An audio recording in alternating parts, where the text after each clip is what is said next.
Hey everybody, it's Daniel with Tier 11. Welcome to another episode of the Customer Acquisition Show. Today we're going to do something a little bit different. We are going to take a look back at some of our favorite segments from our favorite episodes here. We're going to be covering everything from AI to Google ads, Facebook ads, brand awareness, and much more. So grab your popcorn, grab your coffee, whatever you need, and let's get started.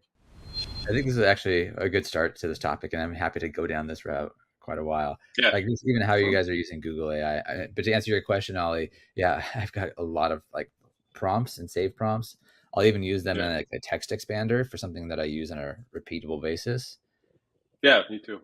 Yeah. I created in Notion. I can share with you if you want. It's like I created in Notion. You have a database, and it's not. Yeah, it's good. Yeah, I've actually been using. Have you been using Anthropic at all, Claude? No. Yeah. Oh, yeah, for long content, but it's more for content creation because it allows me to do 5K text easier than with ChatGPT. Yeah, I've been using that a lot. I like that one a lot. I don't know if I like it more. They're kind of like different use cases. I find I have like different use cases for each of the AIs. Like Bard, I use for like how I'd want to ask a question of Google. ChatGPT is like my writing partner, and then Claude is somebody like somebody I always want to outsource longer form stuff to. Yeah, that's true. Yeah, that for Google Ads, I like Bard for keyword research because it belongs to Google. So normally the research for the keywords are better than on OpenAI and ChatGPT, etc. So, yeah, so every app is a usage. Talk about how you're using Bard for Google keywords, like a bit more specifically. I would try to search more long tail keywords by using Bard. So I would feed a little bit and then use my prompt to search, for example, 10 keywords that are related, but long tail for maximum 3 or 4 keywords. And I will ask him to and continue. It's more kind of a conversation, but you can find some gems. So really keywords. Oh, this one I could use it. So it for Google Ads, and also when you want to write some content on some ads, it can give you some ideas. So it's more specific, yeah, really for Google Ads. If I have to do my research, I'd rather use Bard. But for creating, I'd rather use ChatGPT. It's like you said, every AI has its usage, but I'm afraid to multiply a little bit too much. But it's like I'm gonna have to pay ChatGPT.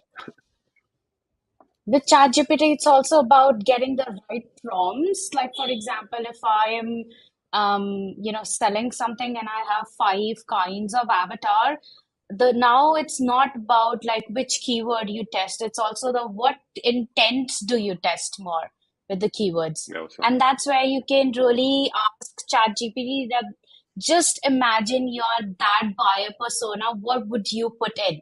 Like what variety and how would you put up a query with different intents, and then you can get a lesson. So that gets you, what the buyer intention across different personas would be. And so, that prompt part with the AI is really important. If you have the right prompts, you can actually do a lot. Otherwise, a simple thing like give me keyword list of this, it's basic stuff. So you have to level up your game. You can actually do really well with ChatGPT. Have you? I type. Yeah. Sorry. Go on, Tom. So sorry. No, I was gonna say, have you guys used the custom instructions in ChatGPT yet? Yeah. Not yet. Yeah. Not me. Yeah. I have a list also for every persona. So every profile I want to start with. So if I okay, I'm a media buyer. I'm searching for a keyword, some list of keywords. So I prepare in the instruction, and you have to follow this. Yeah, yeah. What I regret is there's no individual one, so you have to redo every time. That's what I regret for now. Yeah. I almost feel like getting individual ChatGPT logins for each custom. Yeah. It's true. That's the only part that's annoying, but it's already good like this. So. Yeah.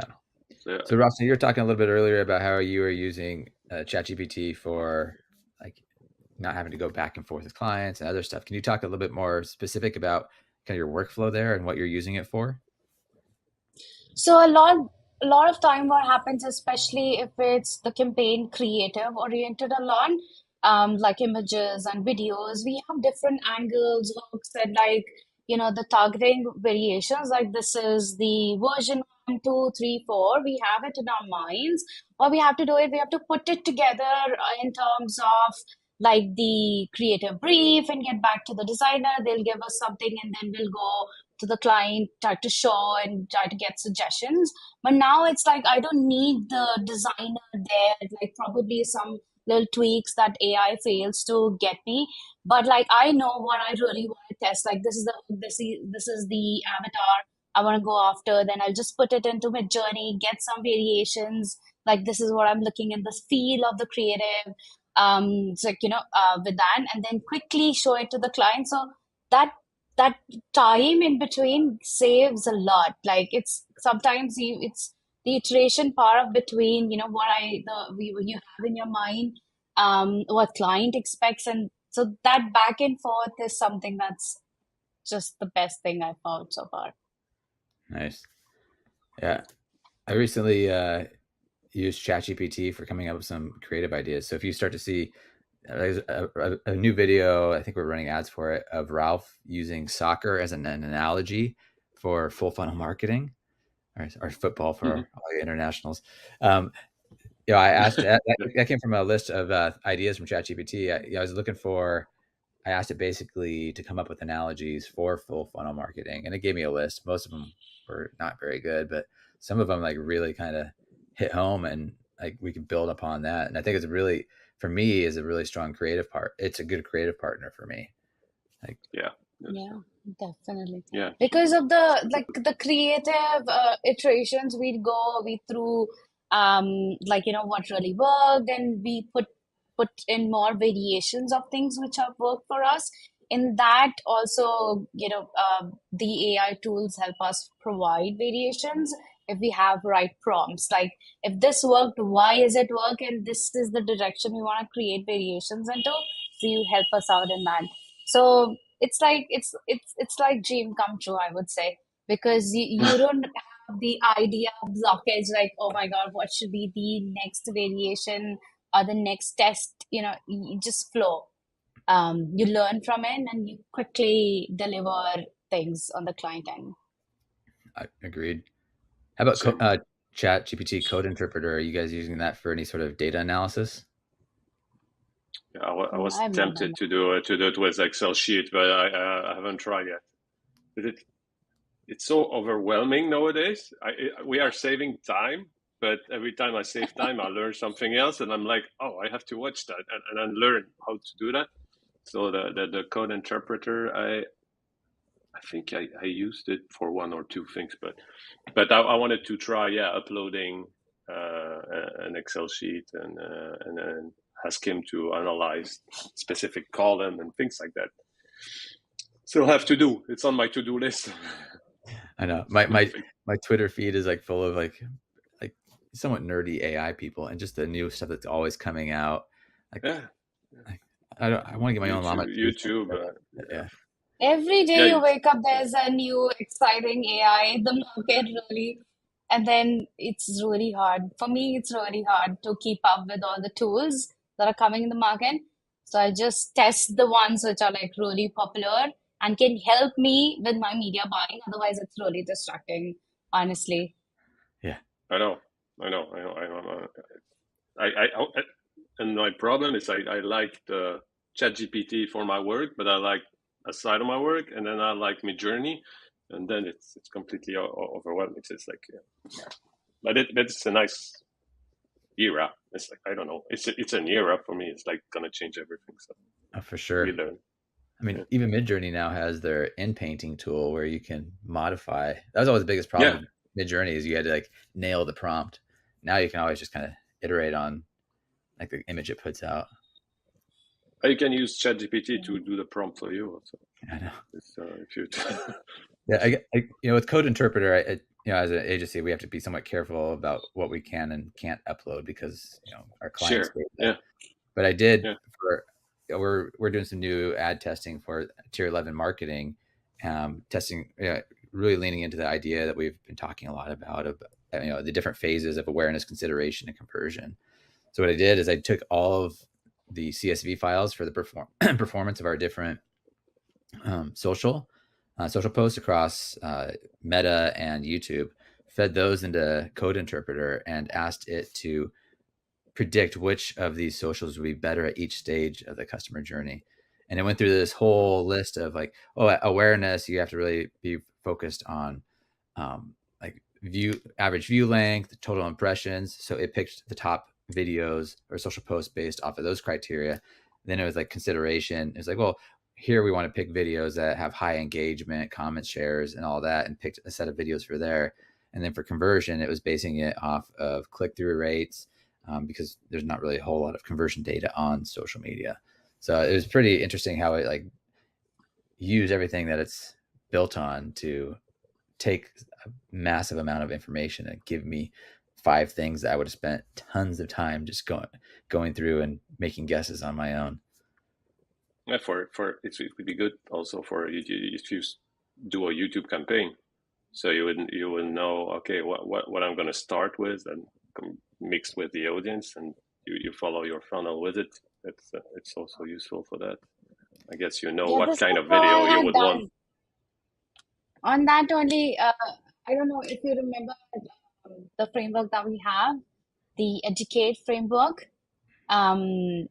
So that one, I've taken that framework just for example, like any hook, problem, solution, and then you put a credential and then a call to action. It's like the basic framework that is there. You put it in. If you have an intense framework, like follow these steps, and you put that framework in, and and then ask Google to fill in variations of hook, problems, and then solution, and then a credential part of it. So it can really help in creating the video. And then you take that, as Oli said, that give me a prompt to create a text to video, and then you put it in there. And so, yeah, I think they're already living in 2040 or 2030 or something. The thing I found most helpful with stuff like that is having a really strong like ICP or persona profile. Like I'll usually feed that in first, like who we're trying to target, what keeps them up at night, what are their goals. And if we have really cool language there that is based off the customer's language, that really helps coming up with very good outputs. Business owners tend to think that there's only speaking to people exactly like them, people who are super familiar with what they do, who are experts in the same field. Whereas in most cases, that's not actually the case. They might say, oh, well, I don't actually need everyone to know what I'm doing or to understand what I'm doing, because people in my field understand it. Like I'm going to use these complicated words and this complicated messaging that nobody knows really what it means, because it sounds very professional. I mean, it's not really the best thing to do for your business. We've talked about this in the past together, that the human element is so much more important than just numbers and statistics and tests, etc. But what I found is that people, it's very difficult for them to be objective about their own thing, like their own websites and their own funnels. So it's a lot more difficult for them to take a look and see the big picture and identify issues themselves. So what people can actually do is run a test with a friend, family, ideally someone who's part of your target audience, but if you don't have contacts with anyone like this, you can just have a friend and show them your website or show them your funnel for 15 seconds. 15 seconds, that's it. And then ask them, what did they learn? What is it that I do? What is the offer? What did you find out? If they cannot tell you the basics of like, what is it? How much it costs, or what does it do? What is the problem that it solves? No matter if you're a service-based business or a product-based business, then it's very likely that you have a problem with your funnel, because 15 seconds might seem like very little time, but it's actually so much time, because people's attention span nowadays is so short that 15 seconds should be enough for them to skim through your entire content and understand all of the basics of your offer. So this is the simplest thing that you can do to see if you have a problem, because just 15 seconds. That's all. Yeah. I remember like when I was doing a lot of ads, like editing and design work, it was very much, will my mom understand this? And can she read at this Exactly. pace? Like there's a tendency when at least doing captions back in the day before CapCut and all these things that paced along, it was very much a lot of times captions would go on too fast. And it's like, I don't think my mom could read at this speed. Mhm. And I think that's the number one tool as a marketer is ask your mom to check out your work. To gain insights that I think are truly valuable, you need to be able to isolate, one thing at a time and see what's. And sometimes it's like none of it. Like there's been times where it's like all of it's about the same. This is just the performance we're getting, and then we can relax a bit on, coming up with new stuff and maybe expanding into other. Let's look at the offer, or let's look at something else because we've optimized it. We're good. Yeah. And I think sometimes those ads, like the unicorn ads that you continue to run, like another factor that we have no control over is how much is the engagement actually what's pulling the results on that. Right. Maybe there's some really stellar comments in that comment section that are really selling people on this thing because people it's true. saying, this was a great program. This changed my life, what have you. And then it kind of keeps compounding that way. There's so many elements, but I think, having a sense of what you're testing and why, and what you're looking for, what insights you're hoping to glean, whether it's, is of these 3 copy variations, which one is, really going to hit home, or, maybe it's a creative. It's good to have in mind because it is so tempting to just throw some stuff up at the wall and see what happens. And as you advance, I think it's helpful to get those insights a little bit more fine-tuned. Yep. Cool. Let's see. I think another one here, kind of a bit in that same vein as we're talking about hooks and angles, is just that deep understanding of your audience pain points and objectives, like really diving into that audience psyche. And maybe that's another thing that you revisit from time to time in various ways. And that could be its own blog post, really, like, how to do that audience research, whether it's looking at your reviews, looking at your comments in your ads, looking at your competitors, etc. Customer surveys. We've talked about that before, of asking them, getting voice of the customer feedback, actually pulling in their language, and of course the CAMP framework and some of the pillar work and deep dive stuff we do also goes through the psychology of awareness levels and things like that. But it definitely requires more than just, I know my audience. It's so tempting to do that too, but I think the deep understanding is necessary. And as you say, getting into CAMP, just talking to your audience in the place that they are, in the way you need to speak to them, whether, maybe they have no idea what your business is or who you are, etc. Or maybe they do. And maybe they have some objections that you need to be handling that maybe wouldn't have occurred to somebody who's, completely cold traffic, but, occurred further down the line. So I think that's, it's such a stellar framework that we have with CAMP. And I think it's so necessary to know that you can't talk to, a level 1 person the same way as when you're trying to induce somebody, who's either maybe hit add to cart but didn't purchase, or, signed up for your lead magnet but never went further. Like there's a lot more things in play there. That you need to be addressing in your ads. That might be too much. That could even be a turnoff to a level 1 person. Oh, absolutely. Or it's not where they're at. Like, exactly. I find when I look at accounts, look at clients, and even just what I know of business owners, usually their first tendency is to go to that solution aware, sales oriented, buy now copy. And this is everybody from the service people to the e-commerce. Of course, e-commerce is more like you get that, but they want to go right to the sale. And so, but only 10%, maybe if you're lucky, 20% at most. Super lucky. It's more like 10 or less are ready to buy now. So you're leaving huge swathes of your audience. And I think beginners do this too often, where they go right to the sales oriented stuff and don't feel like they have the time to go back and do, like, for e-commerce, like product demonstrations, or do a testimonial, or for service people addressing objections, or getting desire aware, like wants and aspirations. Oh, that's a mistake I see with early people. I don't know if that's yeah, what and you even see? Facebook will do its best to grab those low hanging fruit, people who are ready to buy, so you might get lucky and you might get a lot of the results you're looking for initially, but it's going to run out. And if you're not warming up, new people to come into that state, then it's going to get tricky eventually. And it won't scale. There's a point where it will stop scaling. Precisely. Yeah. So Ralph, maybe hit on cost per content a little bit, and Landon, I'd be curious your perspective on if this would be a valuable way to kind of present like the amount and differentiation you need for clients. Yeah, I mean, I think this is a hard pill for some businesses to swallow because they realize, well, wait a second, I have to spend money now that might not get the payoff 6 months from now.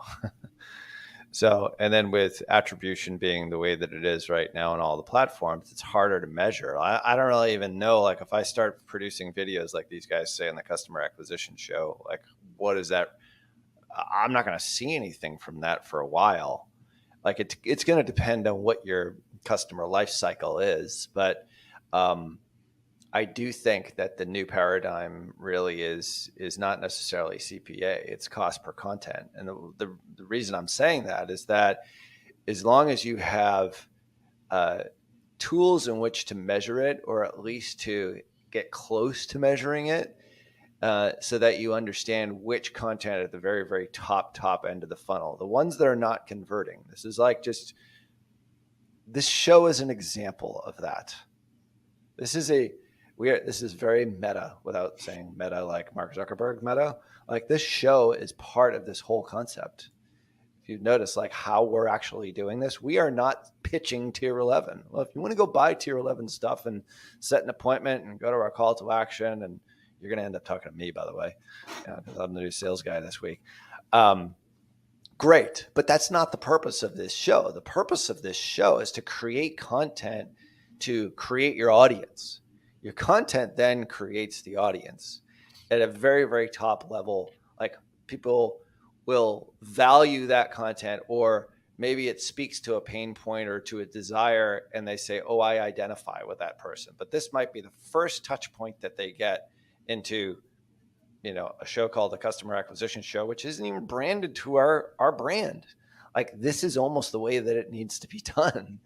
It's like Athletic Greens didn't do it through like the Athletic Greens page. They did it through Joe Rogan. They did it through, I forget what the name of their page was, but they basically have pages which is purely educational content. And then it just indoctrinated them in. And then through the beauty of retargeting and through capturing audiences, you can then start to sort of slowly take them down that pathway. We call it the customer acquisition path. Some people call it the customer journey, ultimately to a sale. And that's the way that humans normally buy stuff. And I know, Tom, you have the Flowbee example. I have the Remarkable 2 example of people who've listened to the podcast. It's like they took me on this great journey, and I was fascinated by how it all worked to ultimately buy a $600 thing that I now use like all the time. And here it is, like right here. I'm using it every single day. The point is I didn't know who the hell they were 3 months ago. And now it's an indispensable part of my life. Like if you can do that, and I think Remarkable 2 does it really well. And I think a lot of brands like AG1, I think does it well. All of a sudden this becomes a different paradigm shift, and you're not necessarily the CPA, the goal at the end, like it's got to make financial sense. It's got to return from an ad spend perspective. But as soon as you go tippy top of the funnel, like top, like brand awareness, reach, a lot of these campaigns that have nothing to do with conversion, video views, we even do it sort of in a mid funnel at a consideration kind of campaign with like link clicks, like, or traffic now is what it's called, is like you have to measure all of that. And I think cost per content is the new paradigm that from my perspective, it now measures your efficiency in being able to produce the right types of content. And ultimately, how does that lead to your customer acquisition cost? It now flips the paradigm from pure website conversion campaigns, which, as we know, for pretty much any industry, You know, the CPMs in those campaigns are going to be $30, $40, $50. But as soon as you go into the brand awareness and the reach campaigns or video view campaigns, which is like really what we're talking about here, top of funnel content that's not salesy, it's helpful and useful, you're looking at CPMs that are like $3, $4, $5. So if you blend it all together to ultimately get to your ultimate goal, which is to hit your KPIs and your metrics, using cost per content as an indicator on the front end is a very smart way of looking at your business. What are some of the more common issues you've run into or seen the most, I guess, with some of your accounts when it comes to like building out a strategy or making a strategy work? Or maybe something that a client has brought up that you've seen before. What are some of the things we could talk about here, just issues that somebody making a strategy might run into? I think from like the top of my head, like if a product is not selling, the client pushes to advertise it. And that really like makes it difficult to build a strategy around a product that might not actually be working for them, and they're wanting to push it and the focus is not in the right place. So yeah, that's kind of like a bit of a hindrance, I would say. Yeah, we talked about that, I think with Lynn on one episode here of building like an effective offer. And I think that's a huge, not problem, but it's definitely something that makes it harder to build a strategy around. Like you said, when you have an offer that isn't great or is missing pieces, it's really hard to build an effective ad strategy around that because, I mean, your offer's not good. You're trying to sell something that effectively is not good. Yeah. Yeah, I think something that I've seen as well is when the customer has in their head of how they want to talk about their product or service, or even just how their brand is, and then we come to them with, well, this is what your audience might need to see or want to see, and that disconnect of like, well, we don't want to say that, or we don't want to do like native UGC because it's not beautiful aesthetic. And trying to communicate that and show them that this is like what we should do is sometimes a bit difficult because they sometimes have a hard time letting go of what they think should be said versus what their audience wants to hear. That's an interesting point. My personal belief on being a creative strategist is that the most important part of your job isn't making sure things look pretty. It's not creating images or videos yourself. It's actually the research that goes into it up front. Like that drives everything. And not just researching, you know, the client and their product, like their offers, anything like that, but also researching their audiences.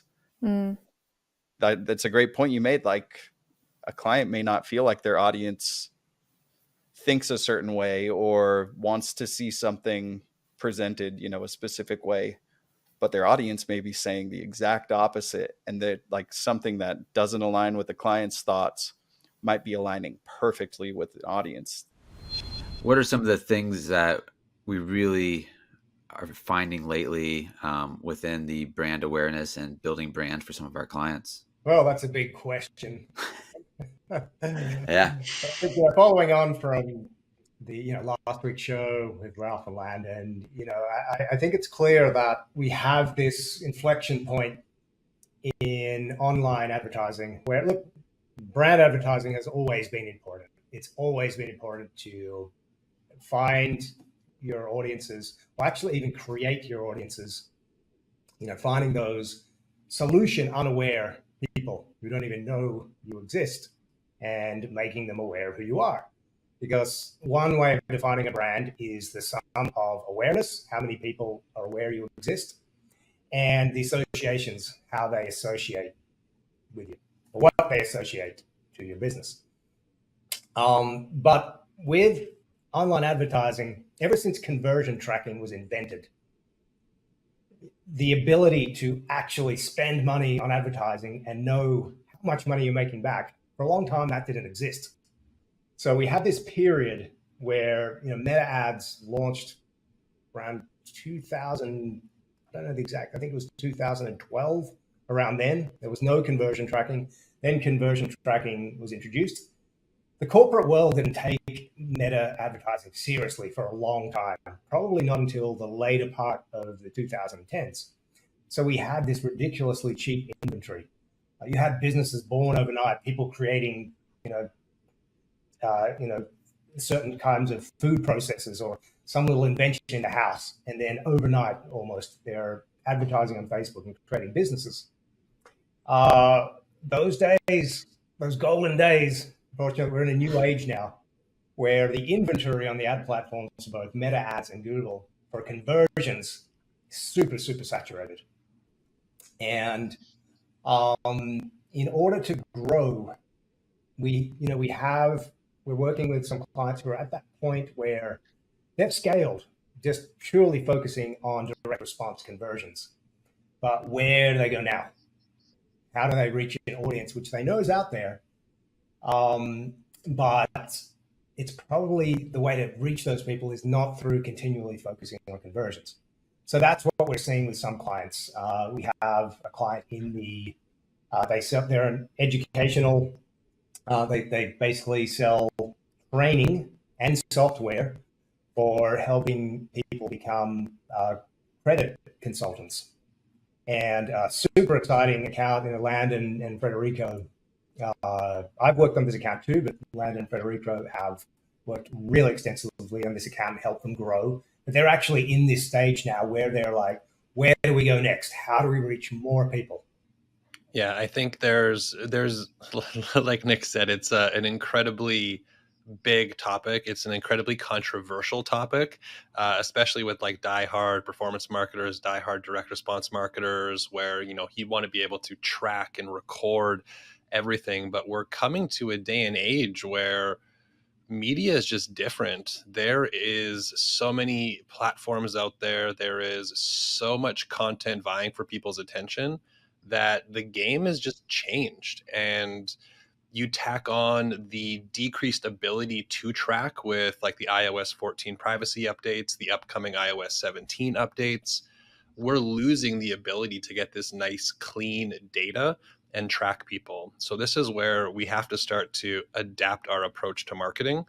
And just like, the inflection of having a platform like Meta was a massive game changer. But now people have kind of caught on. Like, it's not unfamiliar to businesses. So we need to start to adapt our strategy to go, okay, competition is extremely high in almost every niche and vertical that I see. Competition is fierce. So how can we now start to differentiate ourselves and start to grow beyond that? And that's where we kind of start to dive into this conversation around kind of like brand marketing. Yeah, I think that's the whole idea, even of inventory being like this scarce resource on these platforms. Oftentimes we act like Meta is just creating scarcity where none exists because they have unlimited inventory. But really, this is Meta charging you for their brand, because if they become known as a brand that is just pushing DR or conversion ads one after another into their feed, their brand becomes associated with it. So they're charging us for how we are utilizing their brand, and they want to make sure that they're protecting their brand, where it's not just about advertising, but it is about the experience for customers. And I think maybe that's one of the a segue, something that we can talk about a little bit further, is like, how does brand advertising expand the experience for the customer? Yeah, I'll jump in there. I think branding is interesting because when we talk about it in this context of like performance marketing, it sometimes seems like a foreign concept. But when we start to just branch out and learn what other industries and what other companies have been doing since the dawn of time, we see so many instances of how powerful brand is. And just like you said, we wouldn't be here having this conversation about Meta ads if Meta hadn't built one of the biggest brands in the world. So like right there, that's the power of brand marketing. Like, they built this massive company. If you look at somebody like Dwayne "The Rock" Johnson, worth like $1 billion, why can he create a tequila company or, partner with Under Armour and do all of those types of things and create massive success? It's because of brand. So when we talk about it in terms of like performance marketing and moving from just pure direct response, we know that there's a finite people that are ready to purchase at any given time. And we, at some point in time, at some level of spend with our advertising dollars, we're going to saturate that market. So let's say you might be able to spend $50,000 a month with just rapid growth, and there's going to be a point of diminishing returns on, let's say, Meta ads. And then, okay, well, now maybe you diversify and you add in Google ads, maybe you add in TikTok ads. You're still going to hit an inflection point where there's diminishing returns because that pool that you're trying to go after is small.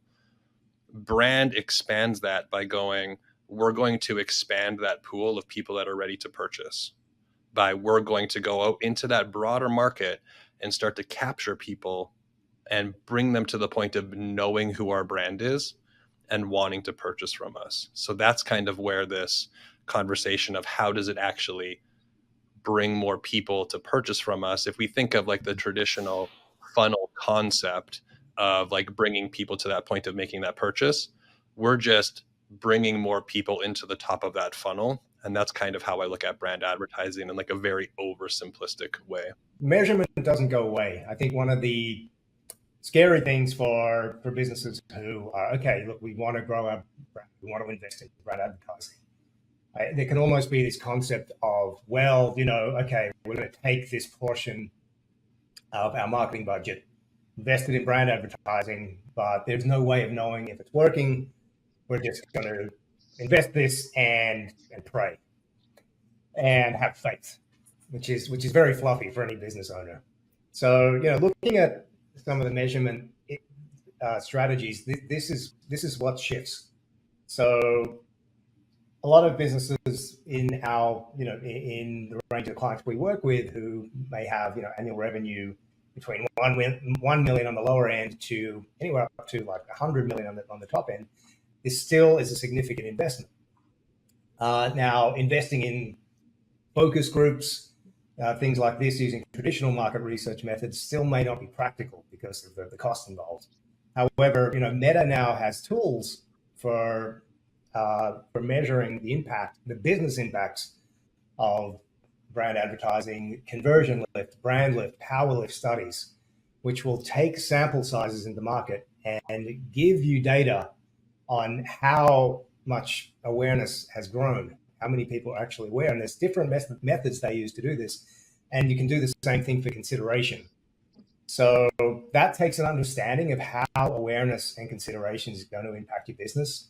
There is a widely used, accepted theory that your share of voice in the advertising in the market roughly equates to your market share. So if you want 10% market share in your market, your overall advertising, and that's all channels, should be roughly equivalent to 10% share of voice. So in certain fields, just say you have competitors who are you may have competitors who are advertising on TV, billboards, out of home, which again have these massive marketing budgets. But we find a lot of our clients, their main competitors are in a similar position. They're advertising online. So it really comes down to having a similar share of voice for advertising online, and but also being able to measure that. I think once the measurement aspect is in place, business owners feel a lot more comfortable, bringing this to the CFO or bringing this and saying, okay, this investment makes sense. All right, everybody, I hope you enjoyed this episode of the Customer Acquisition Show and that you got something out of some of our favorite segments that you can apply to your marketing today. As always, if you're interested in learning more about Tier 11 or partnering with us to grow your business, head over to tier11.com and look for that big pink button. And we'll see you next week at the same time, at the same place for another episode of the Customer Acquisition Show.